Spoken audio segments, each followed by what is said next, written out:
Hello and welcome to Ignition GT. Now, I recently spent some time in the UK, and you know, all that anyone is discussing on the island is Brexit. And even though it doesn't directly involve me at all, I was still weighing in with an opinion because it is such a big deal. The Toyota Supra is the Brexit of the motoring world, a car that generated so much heated online debate before it even turned a wheel. Everyone had an opinion. Well, you know, there are only two sides to a fence, and now that the car is here, I think I can finally weigh in with an experiential opinion and finally choose a side.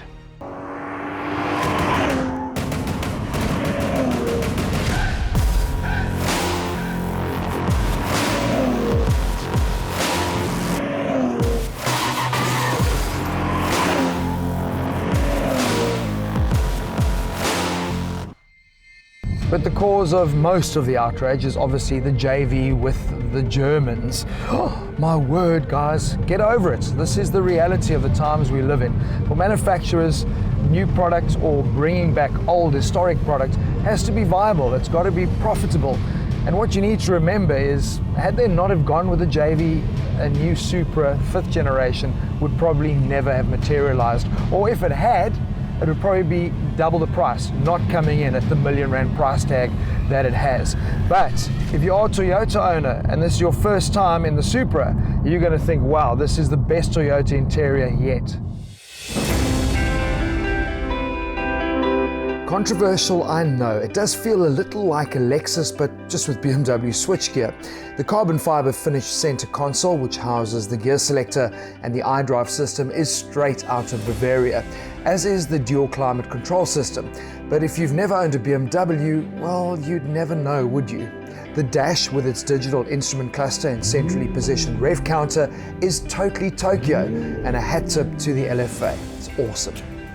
The actual interior layout obviously couldn't be changed too much, but having said that, I really do wish that the touchscreen could have been better integrated, perhaps by lowering it and then moving the air vents either side, so it doesn't look like it's just stuck on there as an afterthought. The two-seater may not have much storage in the cabin, but with the open access into the boot, it does add some practicality. I've been in an old Rolls-Royce that has the exact BMW 3 Series interface, so Supra owners shouldn't be complaining too much. But I tell you where they have gone in different directions is when it comes to styling.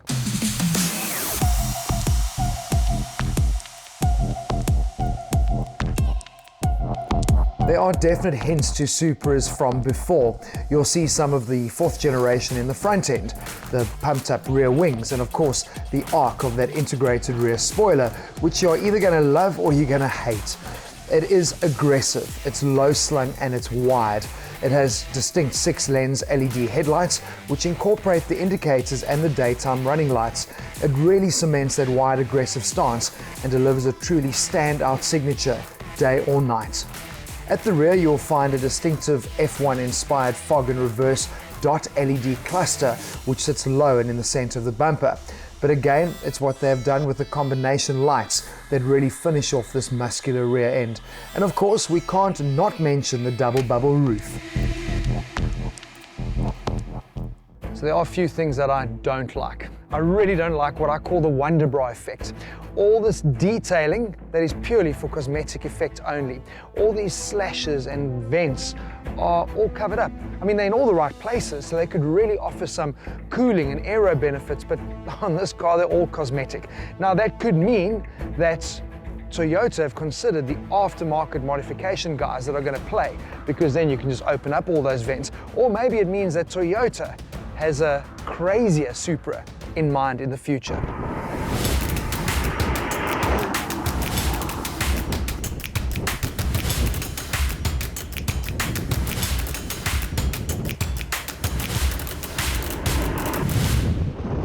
Just so you appreciate how important this car is to the Japanese manufacturer, Chief Engineer Tetsui Tada actually spent time going to Supra club owners, engaging them to see what was critical, what was the minimum requirements to make this 5th generation work. And for them it was quite simple. It's got to be rear-wheel drive, it's got to be front engine, it's got to be a straight 6 turbo. Well, they certainly have delivered on that.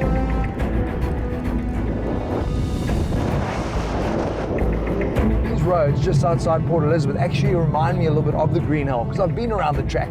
They are narrow, they are less than perfect conditions. There is no runoff, it's undulations, changing direction all the time. So it is a real test of a car's ability to soak up the bumps, yet still deliver that special, dynamic, engaging driving performance. And they have absolutely nailed it.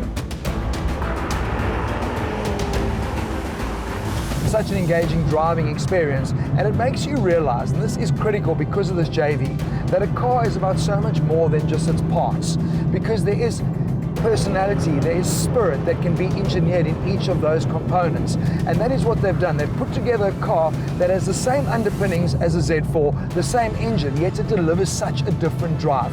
And whether you are in regular mode or you've gone and put it into sport mode, the ability that the Supra has to remain focused, pinpoint accuracy, deliver an engaging drive, but soak up the imperfections of the road. It does that so much better than the German.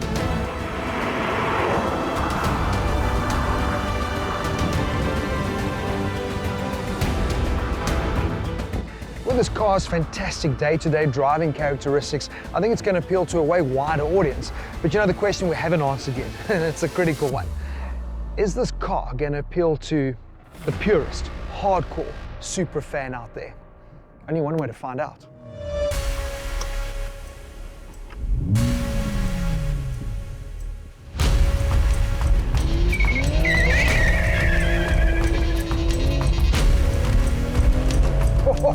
Well, let me tell you, that is always a good start. If you can light up the rear wheels, that actually surprised me quite a bit. Wow, okay, so that's going to get the purists quite fired up and excited. Listen, there's no denying it sounds very, very BMW, and it is with that engine, but it is so flippin' responsive. So they're claiming 250 kilowatts, 500 Newton meters, but everything we've seen online, it's thumping what the Z4's pushing. So I think Toyota would be naughty and eats out a little bit more. But it's not about that. When you come to an old school track like Aldo Scribante, it's very, very technical, fast sweeps. It really does challenge the car, like the Nürburgring. And I just love the turning on this. It is so drivable off the rear. I put into second here, jump into third, and then I can power slide it out. Look at that. Oh, this is very, very impressive.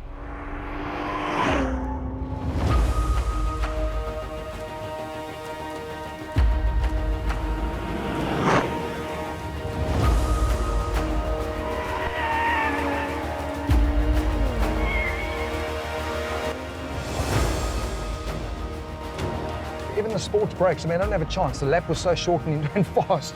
Didn't have a chance to talk about the sports brake system they've put on here as well. So good, it runs on 19s, and it's got the Michelin Super Sport tires, so fantastic grip levels as well. A Supra Up 86, that is what it is. It's a Supra Up 86.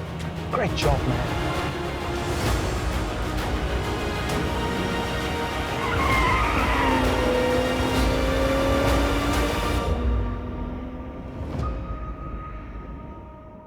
Admittedly, I said earlier, there are a few things that frustrate and irritate me with the Supra, but the overwhelming sensation I get here is one of pure unbridled driving pleasure. It's amazing that you can light up the wheels like that. You can come to a track and hang it out with such confidence. It is such an easy car to drive on the limit. They've really nailed the brief. I think the challenge though is that the people that are stuck in the 2000s hanging on to the old Supra, what I suggest you do is consider technology and how far cars have come. A gap of 17 years is massive. Is this the Supra that they would have made 17 years ago if technology allowed it? I say yes. No fence sitting for me.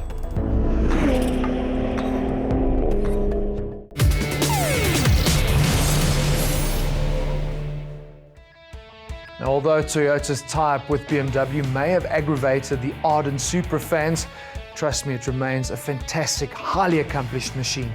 After the break, Juliet gets behind the wheel of the top-of-the-range Renault Sandero to see if it still delivers the no-nonsense charm that we've really come to love.